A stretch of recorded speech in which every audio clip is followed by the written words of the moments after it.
Welcome back to the Green Mean Go channel. It's your host, me. I want to thank you for your continued patience. July is approaching, and it is a very busy month for the Green Means Go household.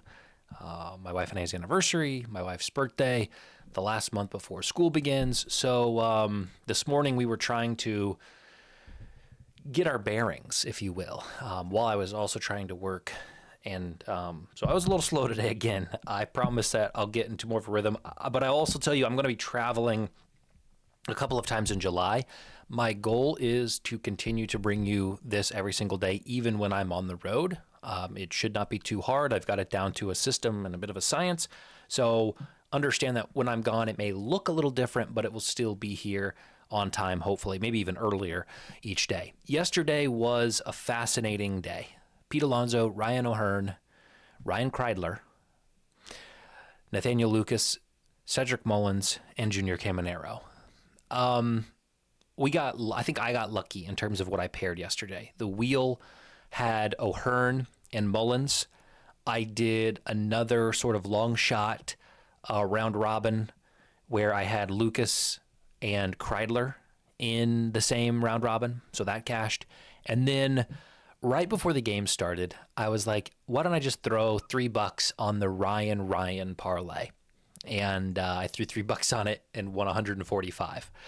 And just couldn't help but laugh yesterday at what transpired with that Ryan parlay. Again, guys, I do this for a living. And by this, I mean make videos.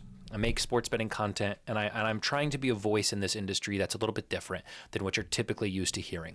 I had my time betting professionally, and I made a decent amount of money doing it. But it's not sustainable for most of us because of the limits and the hoops you have to jump through.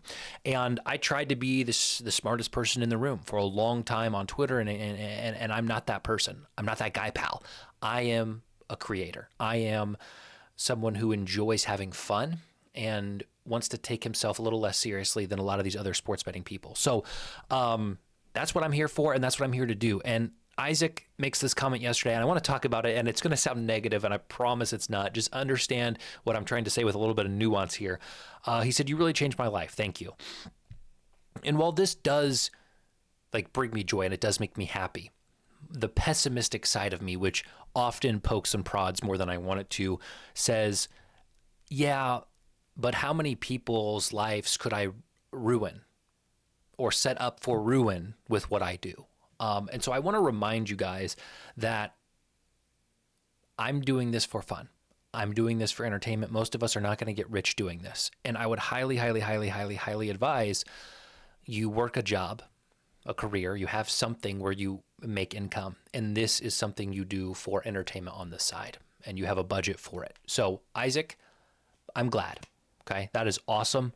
But I hope I'm changing people's lives in maybe not even a financial way, just a look forward to something kind of way or a bring joy kind of way. I would rather bring people joy than bring people money, if that makes sense. So it's a double-edged sword in this, because for every Isaac Watson, there is a Isaac Otson who is the opposite and loses money because of what I suggest and tailor me. And so I'm not blind to that. I understand that. And I'm going to just try to preach responsible gambling, and we'll move on to today. Our subsidiary picks were frustrating, to say the least. Technically, we lost 1, 2, 3.5 full units, and then we got back 2.8. So we lost 0.7 units yesterday.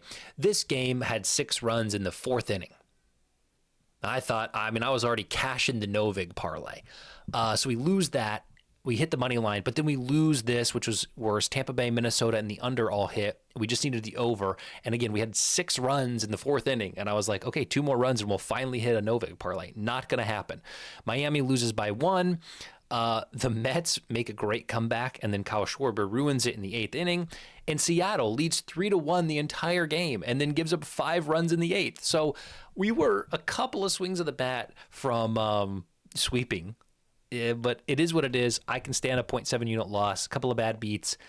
This one actually hurts worse. So always remember, it's an option to hedge out. If you tailed this and you know you've hit 3 out of the 4, and there's 6 runs in the 4th, the live total, and I'll tell you, the live total was at 10.5. And so I put a little bit of money on 9.5, under 9.5. to try to hit a middle, 8 or 9 runs, we win both. So I profited. I'm not going to sit there and like publish the victory lap it, so to speak, because I only put like $20 on the under. So I just made like $10. But point is, I'm fine if you hedge. A lot of people are going to say, oh, you're losing EV. You're sacrificing value if you hedge. They don't pay your bills. Just going to tell you right now. All right. You probably have seen a lot of people excited for the slate today. If you're on Twitter at all, if you're on YouTube, you have seen people's excitement through the roof for what we have as far as conditions. They look great. I will not lie about that. Ballpark Pal always projects the home runs by team, by game. I typically don't show this. I want to respect his paywall. And I don't want to necessarily blast it. I don't think he'll care if I show it once in a while. So I'm going to show it today. If you want Ballpark Pals, all his tools, everything, you can get it for $25 for the rest of the season. Well worth the money. But today it looks tremendous. Most of the days that I look, it's usually under 3. Usually this is where we're averaging so far this season. Now there's 4 games, quarter of the slate that has above 3 home runs. I'm going to tell you right now, I am not that optimistic. I looked at this slate, I've combed through it, and I have some reservations. So I'm going to go into it just honestly, and you guys are full welcome to trust what you see and do accordingly. Game in Baltimore, Peters, Benintendi, Beavers. We got Peters and Beavers. Isn't a beaver like a women's part? Don't people call women's anatomy like a beaver? Isn't that like a slang term? Beavers are like I think so, like Peters and Beavers, like birds and bees sort of situation here. You want to do the sex parlay, go with the Peters and Beavers. I mean, we're already off to a start. You thought Ryan and Ryan was bad, okay? Ryan and Ryan, attorneys for you. Peters and Beavers. Samuel Basayo. Basayo's only going to hit a home run today because it felt like everybody was on him yesterday. He didn't go, so you know how that works. Fine spot. I think there's better out there, is what I said, and then I looked at the slate, and I was like, well, maybe not. I'm taking the over and a half at -127. I think there's runs here. Pitching is probably 6.5, 7 out of 10. So about average, but I think both of these teams are hitting the ball well, so I say full send if you like, especially because the odds are not too bad. The double P matchup here, Pittsburgh and Philadelphia. Brandon Lau, Brian O'Hearn, Bryce Harper, bold italicized, and Bryson Stott. The pitching is better here, Ashcraft and Nola. I'm going to take Ashcraft, 6 strikeouts at -135. That is a make order on Novig. It may or may not get filled. I'm not going any other price. If it's not filled, I don't play it. Harper meets the criteria, but you see a lot of yellow here. The wind is not helping lefties as it typically is in this park. Like I said, the pitching is I'd say 8, maybe 8.2 out of 10. And the prices aren't great. I mean, Bryson Stott at 614, that's low for him. Brandon Lau, sub 300, that's low for him. Ryan O'Hearn, sub 5. Honestly, I like Harper's metrics, and I think his price is about the most generous of any of these 5, or in these 4. So I don't love it. Do what you want. Game in New York. I'm going to keep fading New York, and I'm going to break their streak. They lose every game of the series against Boston, I think. So I'm going to go Detroit money line. We're going to get New York a win here because that's what happens. I look at them, and the offense just isn't there. I cannot find any optimistic plays with this team right now. Goldschmidt, only guy that looks moderately good. On the other side, Dingler and Verling. I'd take righties with how the wind is blowing. Torkelson is a good third option. But, yeah, I'm going to ride Detroit here. I think they're going to have better success against the lefty and Weathers than are the Yankees against Casey Mize. Game in Toronto. Soto, Ernie Clement, and Kazuma Okamoto. These prices are not good. Clement, 8-1. That's fine. Okamoto, sub 400. Juan Soto, 330. Against this pitching, which is above average, I am not eager to get after these guys. Now, the wheel will probably direct us to a Soto or an Okamoto. I can already feel it in my bones. So we'll play it if the wheel dictates that we do. But otherwise, I'm not eager. I'm not eager to go after those numbers in these pitching matchups. Game in Boston. I am going to pass here. I want to go Boston. The juice is just too much to lay. So I'm going to go with what I think will happen and it just be kind of an ugly, low-scoring game. I'm going to go under 8.5 at plus 100. Right-handed batters is who the targets for home runs would be, in my opinion. And Wilson Contreras, 409, is the only guy that I see that I'd be tempted to play. We've been on Durbin for a while. He didn't look bad. He didn't look as good as he has been looking. He looked playable, but not playable enough that I wanted to write him down here for the 16th time in a row. So keep that in mind. Game in Cleveland is a sort of opener bulk sort of role for Alexander and Santos, both of whom have not had a ton of innings this season for Texas. So I don't feel comfortable giving you a read on Cleveland. That's why they're purple, and that's why I've given you nobody. Pitching questions leave me meh.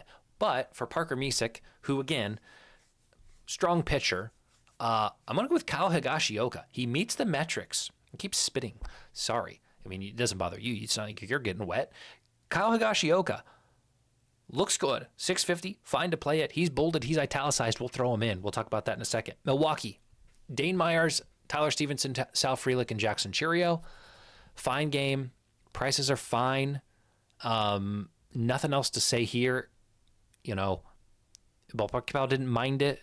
But the pitching, I think, is still pretty solid. It's not, I don't think there's a huge glaring mismatch. So those are the four that I like. I'll get to them if I get to them. Game in Chicago, tremendous weather. Wind is blowing out. But the matchup of pitching is actually iffy. Ty France, Miguel Andujar, Alex Bregman. Let me try that again. Alex Bregman and Dansby Swanson. All of those prices are very fine. They're fine. My favorite of this is Ty France. Griffin Canning, not the best pitcher for San Diego, has had struggles this year, but against the Cubs, he looks like he could handle it. You know, Shota Imanaga. I'm not even going to attempt to try to decode what he's going to get out there and do today. I'm not, because I can't ever do it. I'm always wrong about Shota Imanaga, every time. So I'm going to tell you, I like Ty France, and we're going to leave it at that. Game in Houston, I do think Minnesota's undervalued here. I think Minnesota against Peter Lambert is a targetable spot. I'm going to take him on the money line at plus 125. I think it's a very generous price, considering what I see in the matchup. Josh Bell, bold and italicized. That's going to tick off Bama Boy. But Bama Boy, I'm starting to think you're just ticked off all the time. Okay, Bama Boy? I'm going to challenge you, Bama Boy. Give a positive comment today. You can give a negative one, but also give a positive. You can give two negatives, but throw a positive in there. Okay? Bama Boy, we can do this. If you're frustrated, I get it. I get it. It's a frustrating game. Go light. Sprinkle the board. Have some fun. We'll be fine. With that being said, I know Bama Boy hates Josh Bell. I'm going back to him today. Brooks Lee, Yanier Diaz, and Isaac Paredes. These are the most fair prices I've seen today. I looked at these prices and I thought, oh, wow, that's Brooks Lee, 820. He's been kind of hot. Indoor stadium, switch hitter. Brooks Lee, 820 is not bad. Diaz matched up really well. 620. Right-handed batter, short left field. Houston, okay, yeah, I like this. So, yeah, I think that's fine. Game in Colorado, conditions great. Hernandez, 350, Rumfield, and Moniak. Moniak's going to go soon. He's back from the injury. He's warmed back up. Let's go, Moniak. Just quit playing around. It's time. It's time, Mickey. Okay? Prices are fine. It's Colorado. You're going to pay a Colorado tax. Game in Sacramento is tricky. I mean, it's darn near tricky. I want LA to be just, no pun intended, jumping off the page at me. They aren't. It looks like Gage Jump should have LA in check. Now, with a team that has as much firepower, star power, and pop as LA does, you can put Jacob Mizorowski out there. You can put prime Randy Johnson out there. And it's possible that this Dodgers team finds a way to put up 18 runs. It's just the talent they have. But on paper, it looks like Gage Jump should, keep them contained. Pages and Edman would be my leans. The conditions are tremendous. It's already a small park. It's already a hitter-friendly park, and the wind is steaming out. We finally get 80 degrees, which has been pretty cool in the West Coast. It's finally warming up. it looks great as far as conditions. Ballpark Pal agrees, right? We looked at the chart. Other side, Joey Meneses had been cranking it in the minor leagues. Has not hit a home run this year in the majors. I think that changes today. I think he gets one today. 6'10", really good price. Really good price for these conditions against the lefty and Eric Lauer, who has been weak. And Shea Langoliers, 230. Come on now. You're ripping us off.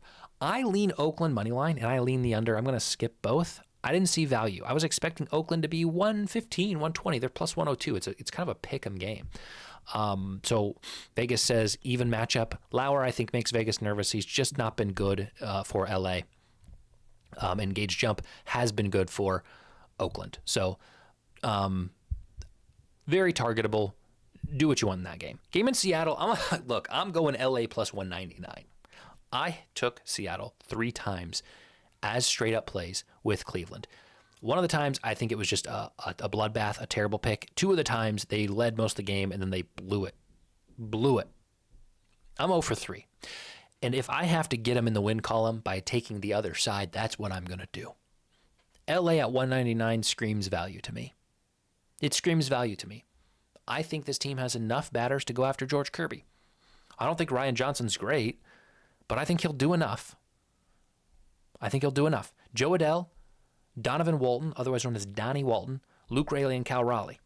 Fine prices on these guys. I'm going LA on the money line. You don't have to. Last game of the night, Arizona. I'm going to probably pass. I think the pitching is better than the home run odds suggest. Willy Adames, Helio Ramos, Geraldo Perdomo, and Max Kepler. I lied. The prices are fine, but the pitching just looked pretty good. And again, like I said, I think there's better spots. I don't know what Ballpark Pal had. I'll go back and check real quick. One of the worst games projected in terms of home runs. So doesn't mean that's going to be the case, but I agree. It doesn't look like it's going to be the most home run friendly. One thing I will say about Pickett, with World Cup on and a lot of books doing boosts, tennis, the Wimbledon's on, a lot of books doing boosts. Obviously, we got MLB.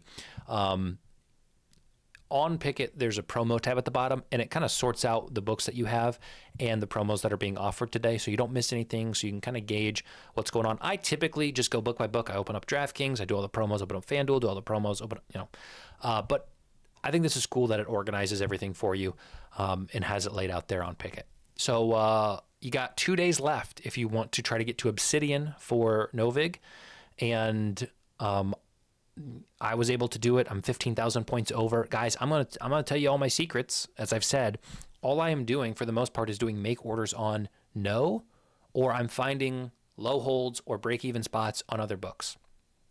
So if you have access to other sports books or other exchanges or other anything, you can simply take a bet of a team or a player on one book and then come to Novig and make a price that is a break-even spot on another. So Novig has such good odds that this is incredibly possible. And that's how I'm getting my points. As you can see, 97% of the points I've earned were from make orders, 2% from parlays, none from the monthly challenges, barely any from daily drops, and then, 2% from promos. So July is going to start. Here's the deal. I'm going to be completely transparent with you guys. My state loses access to sweepstakes books in July. There is a law that was passed that says no more sweepstake books are allowed to operate in my state. If you want to dox me, if you want to find out what state I'm from, you can do that. I don't care. Novig technically right now is operating under a sweepstakes model. They got their license for the CFTC for an exchange model and a prediction market model. They're moving to that soon. It's not going to happen at the start of July. So I'm still going to talk about Novig. I'm still going to plug Novig. I still think it's worthwhile. But I believe for a few weeks to start July until they make the switch, I am going to be off Novig. So I just want to give you that warning. We'll talk about that later. Smart Stake. So I was talking about these low hold ideas and how to get points. Smart Stake is the only way that I'm really doing this. You can do it on Pickett, and you can kind of find mismatches on Pickett, but it's easier to go into Smart Stake, set up a no hold choose your book, Novig, and then it will show you a list of everything where you can bet. It makes it easy for you. And to be honest, you probably make more from the Obsidian payout than you pay for Smart Stake for a month. So it might be worth it. But I'll tell you, if you're on Smart Stake, maybe take a look at some live tennis for this Wimbledon. Live tennis is risky, okay? I'm not going to sit here and say an ARB, which is typically risk-free, is less risk-free when it's done live because tennis is a fast sport. Things play fast. Books can lock. Books can move lines. But in my heyday, we'll call it that, I had the most success doing live tennis ARBing. Tons of opportunities because there's so many games on and it's all day and, books sometimes struggle. So it could probably get you limited, especially if you're on a Bet Rivers or an MGM, right? You're betting live tennis. It's a sign that you maybe got an edge. But I just wanted to let you guys know it's a possibility, okay? All right, here's mine. Harper, Higashioka, Josh Bell were the bold italicized. I'm throwing 2 more in. Ty France, good spot, good matchup, good conditions. And Joey Meneses, due factor. He's due. It's time, Joey. It's time to get that home run gone, okay? So this is my round robin. Let's do a little bit of the wheel spin, shall we? And, as I have learned, you trust the wheel. You don't try to outsmart the wheel. You can't outsmart the wheel. It's just not possible. Alex Bregman, great. The highest projected home run event of the day, Alex Bregman, love it. But even if I hated it, we'd ride, right? Because the wheel gets it done. The wheel's going to get it done for us today. The wheel's going to go 5 for 5 today. Peters would be awesome. Okay, so we're going to go back to Benintendi. We've been on him for a while. A lot of you probably frustrated with what Andrew has done, or shall I say, not done for us. Bregman and Benintendi. Chicken tendies. Any other Bs? Can I get another B? Can we keep the B streak alive? Beavers Paredes. Oh, imagine we go triple Bs. Paredes. I mean, a P is just a B without a base. Okay? Don't forget to run that Peters Beavers parlay. Imagine we hit a Ryan and then we hit a Peters Beavers. Sal Frelick would be crazy. Can we do Sal Frelick? Milwaukee and Cincinnati. Yes, we can. All right, Sal Frelick. That'll make it pay. Sal Frelick is the make it pay leg. Benintendi, Bregman, Paredes, Frelick. I love it so far. I love it. It's good balance. Okay. I don't love it. Ballpark Pal has this game as the worst rated game for home runs. I only gave 1 pick from this game, but I believe in Contreras. Against Casey Mize. Let's get it done, William. This is Boston's Contreras, not Milwaukee's. Boston's Contreras. Okay, so we have Alex Bregman, Andrew Benintendi, 2 ABs, Isaac Paredes, Sal Frelick, and Boston's Contreras. Love it. I couldn't be happier with what the wheel did for us today. Appreciate you all. As always, you guys are the best. Man, I hope you stick around forever.